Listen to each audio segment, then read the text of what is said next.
पढ़ाई करने के साथ नियम। निश्चित गोल लक्ष्य। जब तक आपका कोई लक्ष्य नहीं होगा तब तक आप कुछ नहीं कर सकते। अक्सर लोग कहते हैं जो मनुष्य बगैर किसी लक्ष्य के जीते हैं उनकी जिंदगी पशु समान होती है। जो सिर्फ खाना और सोना जानता है इसलिए पढ़ाई करनी है, या और कुछ भी पाना चाहते हो, आपको आपकी जिंदगी में एक लक्ष्य चुनना ही होगा। संबंधित क्षेत्रों का चुनाव करना। आपको किस क्षेत्र में आगे बढ़ना है तो आपको वो स्वयं चुनना पड़ेगा और उसे प्राप्त करने के लिए दिन रात एक करना पड़ेगा। कई लोग जिंदगी में इसलिए सफल नहीं होते क्योंकि वो एक सही रास्ता नहीं चुन पाते। अक्सर वो भटक जाते हैं। इसलिए पढ़ाई में सफल होना है तो आपको एक क्षेत्र चुनना पड़ेगा, जैसे डॉक्टर, वकील, पुलिस आदि। नियमित पढ़ाई करना है। अगर आपको पढ़ाई में आगे बढ़ना है तो आपको नियमित पढ़ाई करनी होगी।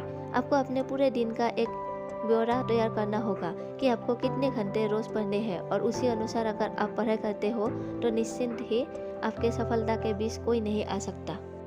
ज्ञान के लिए पढ़ाई करनी चाहिए। पढ़ाई हमेशा ज्ञान पाने के लिए करनी चाहिए। अगर आप सिर्फ इसलिए पढ़ते हो ताकि पास हो जाओ तो वो पढ़ाई आपकी ज़िंदगी में काफ़ी काम नहीं आएगी। बेशक अगर आप पास भी हो जाओ तो भी आप कंपनी में के इंटरव्यू में फेल हो जाओगे। हमेशा ज्ञान पाने के लिए पढ़ाई करनी चाहिए, क्योंकि ज्ञान हमारा ज़िंदगी भर साथ देता है। बाहरी आकर्षण से बचे। अक्सर लोग पढ़ाई करते वक्त बहुत जल्दी भटक जाते हैं। किसी न किसी काम में ऐसा फंस जाते हैं कि पता ही नहीं चलता कब वक्त बीत गया, और ऐसा अक्सर रोज़ ही होता है। इसलिए जब भी पढ़ाई के लिए बैठे तो ज़्यादा से ज़्यादा ध्यान अपनी पढ़ाई पर ही देना चाहिए। शांत होकर पढ़े। कई लोग पढ़ाई को बीच में इसलिए छोड़ देते हैं क्योंकि ना तो उन्हें याद होता है और ना ही पढ़ने में मन लगता है। इसका सबसे बड़ा कारण है धैर्य की कमी। जिस मनुष्य के अंदर धैर्य नहीं होता वो जिंदगी में कभी भी आगे नहीं बढ़ सकता। इसलिए हमेशा धैर्य रखें और शांत होकर पढ़ें, तब जाकर आप पढ़ाई में आगे बढ़ सकते हो और आपको याद भी होने लगेगा। ज़्यादा ना खाएं। सबसे ज़रूरी और प्रभावी बात यही है कि पढ़ने से पहले कभी भी ज़्यादा ना खाएं।